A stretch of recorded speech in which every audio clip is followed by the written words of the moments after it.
I think yung AI po, it's a very powerful tool. And ako po, personally, strong believer po ako ng innovation. I think it's really important.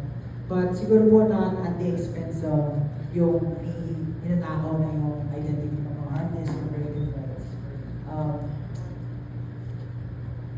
Madalas, nagiging dangerous po kasi siya kapag walang consent ng mga artists na ginagamit yung mga gawa nila. And for sure, yung mga artists yan, from ground up, binuo nila kung sino sila.